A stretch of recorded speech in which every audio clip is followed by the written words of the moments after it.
Welcome to the deep dive. Today we're jumping into some financial tools that can really be game changers for future planning. Yeah, absolutely. We're covering things like saving for education, but also, crucially, supporting loved ones who have disabilities. And look, I know financial stuff can sometimes feel, well, overwhelming, right? Like a dense manual. It definitely can. But our mission today is really simple. Cut through that, clarify things, and pull out the most important bits of knowledge for you. And it's important to dive into this because we're talking about municipal fund securities and, they don't always work the way people expect traditional municipal bonds to work. Understanding how they're different is really key. That's a great point. So our plan is, first we'll define what these securities actually are, then a quick look at how local governments use something called LGIPs. And then the big focus, Yeah. 529 plans for education savings and the really vital 529A or ABLE accounts for disability support. Exactly. So as we go, the big question for you listening is, okay, what does this actually mean for my planning? Ready to jump in? Let's do it. All right, so first things first. Let's lay the groundwork. Municipal fund securities. What are they in, simple terms? Well, okay, they are technically municipal securities, but the key thing is they act more like, say, mutual funds or other investment accounts you might know. Your money gets pooled with others and invested in a portfolio of assets. Okay, so not like a traditional bond where you get a set interest payment. Exactly. With these, the return you get is based on how that pool of underlying assets performs, and that value can change daily. Another big difference, they don't have a stated face value or par value and no fixed maturity date like a bond does. Right. So you can't really price them based on a yield or a dollar figure way out in the future. Their value, well, it moves with the market. It's a different kind of investment. That's a really crucial distinction. And within this whole category, we're zeroing in on three main types today, right? That's the point. I've got local government investment pools, LGIPs, then the 529 college savings plans, which many people have heard of, and then the 529A ABLE plans. Okay, so let's start with those LGIPs. Local government investment pools. What are they exactly? Who's using them? Right. So LGIPs are essentially trusts. Think of them as investment vehicles set up by state and local governments for themselves. The whole point is to give municipalities, towns, counties, a safe and efficient place to park and invest their surplus cash. So instead of every small town trying to manage its own little investment pot. Exactly. They buy into these bigger, professionally managed portfolios. And here's a really important point. LGIPs are not for you and me. They're not open to the public. Only government entities can invest. Got it. So what's the benefit for them? Well, it helps them manage their cash reserves much more effectively. It minimizes the risk of losing their principal, offers daily access to the money liquidity, and they still get competitive returns. And pooling the money helps too, I imagine. Oh, definitely. They get economies of scale, better diversification across investments, and access to professional portfolio management that, a smaller town might not afford on its own. Okay, that makes sense for government efficiency. Now let's switch gears to something that probably resonates more directly with our listeners. Right. Section 529 college savings plans. Right. These have been around since, 1996? Right. Enabled by Section 529 of the tax code. That's right. And when people say 529 plan, it's important to know there are actually two main flavors. Two, okay. Yeah, you've got prepaid college tuition plans, often called PTPs, and then you have college savings plans. They both aim to help with education costs, but they work quite differently. Okay, let's quickly touch on the PTPs then. Prepaid tuition plans. How do they work? So PTPs are designed basically to let you lock in today's tuition rates for future costs, usually at public and state colleges. It protects you against tuition inflation. So you pay now either a lump sum or installments, and it covers tuition down the road. Pretty much. They often have residency rules, you or the beneficiary might need to live in the state, and they might only cover specific things like tuition and fees, maybe not room and board. And crucially for our discussion today. Right. Crucially, PTPs are not considered municipal fund securities. You don't choose investments. The return is linked to tuition rates, not the market. It's typically guaranteed in some fashion by the state. Okay, so while PTPs exist, our main focus, the municipal fund security version, is the other type. Exactly. The college savings plans. These are the ones that fall under the municipal fund security umbrella we're discussing. Got it. So these college savings plans, what most people just call 529s, They're more like an investment account. Yeah, you could think of them as being sort of like a 401k, but for education. You contribute money, and it's invested, usually in mutual fund type options, and it grows over time. And there are investment choices. Yes, typically. Some plans offer a menu of options. A very popular choice are these age-based portfolios. I've heard of those. They automatically get more conservative as college gets closer. Precisely. They might start heavy on stocks when the child is young and gradually shift more towards bonds and stabler investments as they approach college age. It takes some of the guesswork out of managing the investments yourself. Now, the big draw. Taxes. How do those work? Okay, so contributions go in after tax at the federal level, but the real magic happens with the earnings. Any growth in the account is tax deferred. And here's the kicker. If you withdraw the money for qualified higher education expenses, those earnings are completely free from federal income tax. Wow, okay. Tax-free growth and withdrawal. And often state tax-free, too. Often, yes, especially if you use your own state's plan, but state rules vary. And qualified expenses covers the main stuff. It does. It's pretty broad. Tuition and required fees, room and board if the student is enrolled at least half-time, books, supplies, and even required equipment like computers. And these 529s, they've gotten even more flexible recently, haven't they? It's not just for college anymore. That's a huge development, yes. Originally, it was strictly higher ed, but now you can use 529 funds for K through 12 expenses, too. Elementary and secondary school. Public, private. Public, private, or religious schools. You can pull out up to $10,000 per year per beneficiary, tax-free at the federal level, specifically for K-12 tuition. Some rules apply to books, too. $10,000 a year for K-12 tuition. That's significant. What else is new? Student loans, this is another big one. You can now withdraw up to $10,000, again, tax-free as a qualified withdrawal, to repay qualified student loans. $10,000 total. It's actually a $10,000 lifetime limit per person, but it applies to the main beneficiary and each of their siblings, so a family could potentially use quite a bit across multiple kids. Okay, that's interesting. And apprenticeships, too. Yes. Funds can also be used for expenses for certain registered apprenticeship programs, things like fees, books, supplies. It really broadens the scope beyond traditional college. Okay, let's talk contributions.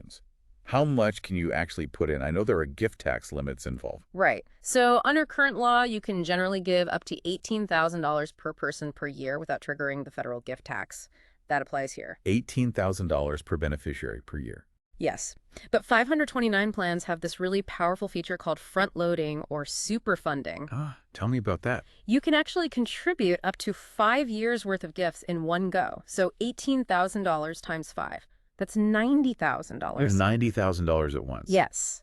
You file a gift tax form, but you elect to treat that contribution as if it were made evenly over 5 years. So no gift tax consequences, typically. Wow. And you could do that for multiple kids or grandkids. Absolutely. You could put $90,000 into a 529 for each of your 5 grandkids, for example. And if you're married, you and your spouse can each do this, potentially doubling those amounts. That's a serious amount of money you can move into these plans quickly. Is there an overall limit? There is. Each state sets the maximum aggregate contribution limit for its plan. It varies, but it's usually quite high, typically enough to cover estimated costs for an undergraduate degree, sometimes more. Okay, beyond the tax benefits and contribution rules, what other advantages or flexible features should people know about? Well, one really unique aspect is control. The account owner, who might be the parent or grandparent, retains control over the account. Even though the money is for the beneficiary. Yes. And the owner can generally change the beneficiary once per year as long as the new beneficiary is a member of the previous beneficiary's family. Why is that significant? It means you can move assets out of your taxable estate for estate planning purposes, but you still decide how and when the money is used. That's quite rare. You don't give up control like you do with some other types of gifts. That is powerful. What about time limits? Does the money have to be used by a certain age? Not usually. Many plans don't have an age or time limit for using the funds, which adds a lot of long-term flexibility. The money can sit there if plans change. You mentioned adjusting investments. Right. The rules now allow account owners to change the investment options for their existing contributions twice per calendar year. It used to be just once. So a bit more flexibility to react to market conditions or changing goals. Okay, so if someone's interested, how do they actually get a 529 plan? How are they sold? There are generally 2 ways. You have direct sold plans. Meaning no salesperson. Exactly. You typically go directly to the plan's website or maybe apply by mail. These often have lower fees because there's no advisor commission involved. But you don't get personalized advice. And the Elway. Is advisor sold. These are offered through financial professionals like brokers or financial advisors. You get their guidance and recommendations, which can be valuable, but there will be associated fees or commissions. Do all states offer both? Not necessarily. Some states might only offer direct sold plans, particularly to their own residents. Others have agreements with financial firms to distribute their plans through advisors. You kind of have to check based on the specific state plan you're interested in. Okay, that covers 529s really well. Now, let's shift to the other key type we mentioned, Section 529A plans, or ABLE accounts. Yes, ABLE accounts. Structurally, they might seem similar to 529 college plan state-administered savings accounts, but their purpose is, well, fundamentally different and incredibly important. What's the core purpose? ABLE stands for Achieving a Better Life Experience Act. These accounts are specifically designed to supplement the support for individuals with significant disabilities. We're talking about people who meet the government's definition of disability, usually established before age 26, and who might be receiving benefits like Social Security disability, SSI or SSDI, or Medicaid. And these accounts address a really difficult problem that existed before, right? Oh, absolutely. Historically, it was a terrible bind. If a person with a disability had more than just $2,000 in assets or earned more than a very small amount, they could lose their eligibility for vital government benefits like SSI and Medicaid. So saving money actually put their essential support at risk. Exactly. It discouraged saving, working, anything that might build financial security. It was a real catch-22. So how do ABLE accounts change that? This is the transformative part. Money saved in an ABLE account up to $100,000 generally does not count against the asset limits for programs like SSI. Wow. Up to $100,000 is protected. Yes. If the account goes over $100,000, SSI payments might be suspended but not terminated. And crucially, Medicaid eligibility is protected regardless of the ABLE account balance up to the state's 529 limit. Once the balance drops back below $100,000, SSI payments can resume. That's just huge. It allows people to save without losing their lifeline. It really does. It restores a measure of financial dignity and independence. Okay, what about the rules for contributing to an ABLE account? Are they like the 529 college plans? Similar in some ways, but different in key aspects. There's an overall maximum limit, often tied to the state's 529 college plan limit, maybe around $500,000 total, but the annual contribution limit is much lower. It's tied to the federal gift tax exclusion, so currently $18,000 per year from all sources combined. $18,000 a year total. Do you front load like with college 529s? No, that 5-year front-loading trick doesn't apply to ABLE accounts. It's strictly the annual limit each year. Okay. And can someone have multiple ABLE accounts? No, this is another key difference. An eligible individual can only have one ABLE account. Just one. Do you have to open it in your home state? Not necessarily. Many states have opened their ABLE programs nationwide, so you can often shop around and choose a program from another state if it better suits your needs, maybe has lower fees or better investment options. Good to know. Now, what can the money in an ABLE account actually be used for? You said qualified expenses, like with 529s. Yes, but the definition of qualified disability expenses for ABLE accounts is intentionally very broad. The goal is to enhance the beneficiary's health, independence, and quality of life. So what does that include? Things like basic living expenses, housing, transportation, education, assistive technology, employment training and support, financial management, legal fees, healthcare expenses not covered by insurance, wellness programs. It's quite comprehensive. Really focused on quality of life and independence. Exactly. What happens if, say, funds are withdrawn for something that doesn't count as a qualified expense? Then the earnings portion of that non-qualified withdrawal would be subject to ordinary income tax. Plus, there's usually a 10% penalty tax on those earnings. The contributions themselves came from after-tax money, so they wouldn't be taxed again. Okay, standard penalty, like with other tax-advantaged accounts. What about if the person's disability status changes, or if the beneficiary passes away? What happens to the money then? This is an important point. If the beneficiary dies, any remaining funds in the ABLE account may be subject to a claim by the state Medicaid agency. A claim? For what? To recoup payments that Medicaid made for the beneficiary's expenses, but only for expenses incurred after the ABLE account was established. It's often referred to as the Medicaid payback provision. Ah, okay. So the state can potentially recover some of its costs from the remaining ABLE funds. Yes, that's a possibility after other outstanding qualified expenses are paid. Is there any way to move the money if needed, like changing beneficiaries? Well, you can't change the beneficiary like you can with a 529 college plan because the account is tied to that specific individual's disability. However, there is flexibility for rollovers. Rollovers. Yes. Funds from one ABLE account can be rolled over into another ABLE account for the same beneficiary. Perhaps more significantly, funds can also be rolled over into an ABLE account for an eligible sibling of the original beneficiary without triggering taxes or penalties. Oh, that's good to know for families with more than one eligible child. Definitely.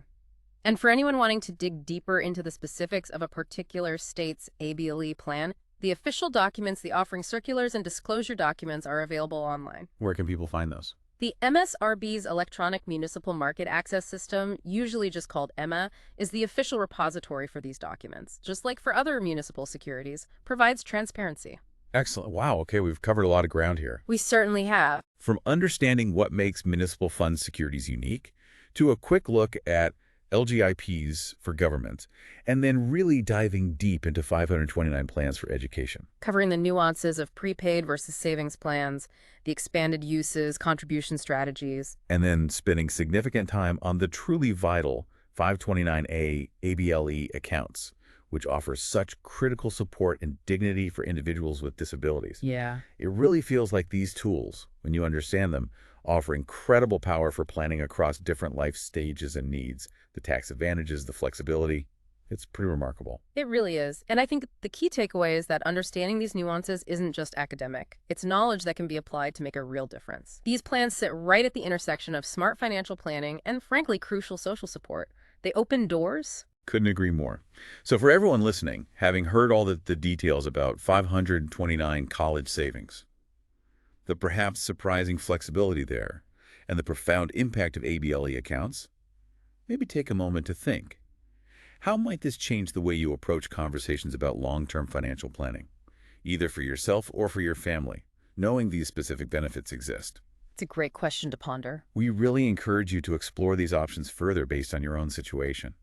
Consider this deep dive your shortcut to getting informed, but remember, applying it personally always takes that next step of thoughtful consideration. Well said.